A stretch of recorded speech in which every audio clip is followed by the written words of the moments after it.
Kita itu sebenarnya nggak punya apa-apa. Lahir telanjang, mati pun begitu.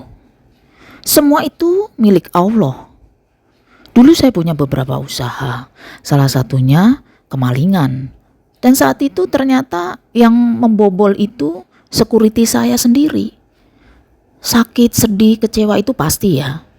Yang akhirnya saya harus mengikhlaskan dengan tujuan agar suatu saat mereka itu sadar. Karena saya merasa semua adalah titipan. Ikhlas gak ikhlas ya harus ikhlas. Dengan begitu insya Allah akan tergantikan. Harta, uang, pasangan semua itu adalah titipan. Semua hanya menunggu waktu untuk kembali kepadanya. Semakin kita menggenggam, semakin menghilang. Begitulah kebenarannya.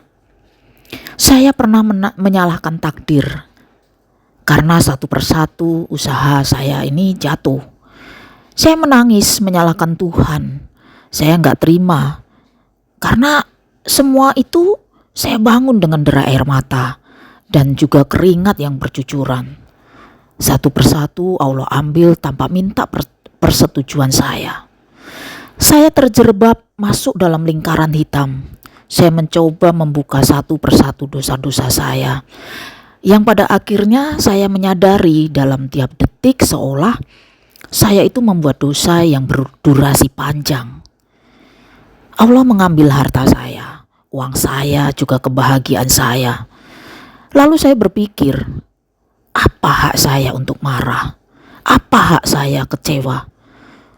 Semua kan sifatnya sementara. Bahkan tubuh saya ini juga akan sendiri ditinggalkan roh yang selama ini menemani saya. Saya pasrah atas hidup saya. Saya terima takdir. Saya terima semua yang jadi kehendaknya. Saya tidak punya hak apapun. Semua miliknya. Waktu itu ego saya sangat tinggi.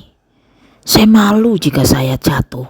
Saya malu jika saya gak punya apa-apa. Saya malu kalau saya gak bisa bangkit lagi. Tapi setelah itu saya menyadari bahwa semua ego saya itu gak ada artinya.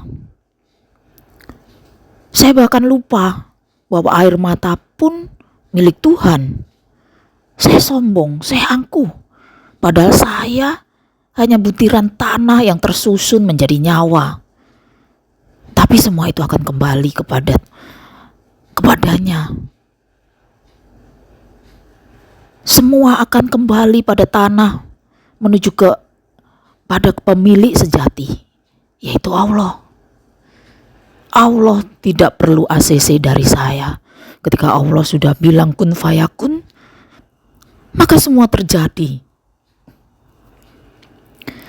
Keikhlasan itu bukan kata-kata. Seperti surat Al-Ikhlas yang gak ada jabarannya. Kita tidak tahu seperti apa ikhlas itu. Tapi semua harus dijalani. Melangkah dengan pasti. Bahkan saya juga punya cerita tentang orang-orang yang meninggalkan saya saat saya terjatuh. Saat sukses, artis-artis pun mencari nomor saya untuk kenal saya. Ya, meskipun mereka cuma mau dapat sponsor dari perusahaan saya. Dan saat jatuh, ada satu artis yang saat saya hubungin, sama sekali tidak mau merespon. Tapi ya begitulah. Semua gak perlu saya sesali.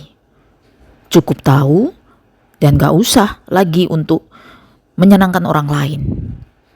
Sekarang cukup kita menyenangkan diri sendiri, usaha untuk diri sendiri. Karena kita itu kalau sudah gak bermanfaat bagi orang lain, kayaknya kita akan ditinggalin. Ya, mereka akan pergi. Dan itu pun jadi sebuah cerita bahwa ikhlas itu butuh mental yang kuat. Kawan, semua hanya titipan.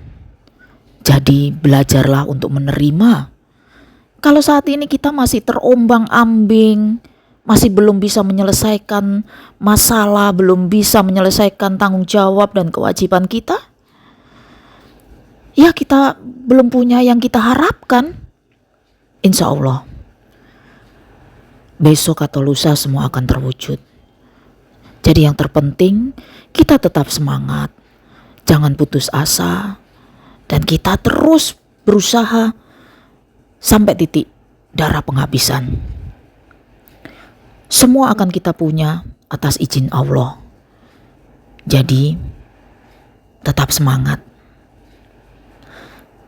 Saya Rin Sastro, terima kasih sudah mengikuti konten-konten saya. Jangan lupa like, comment, share, and subscribe. Bye-bye.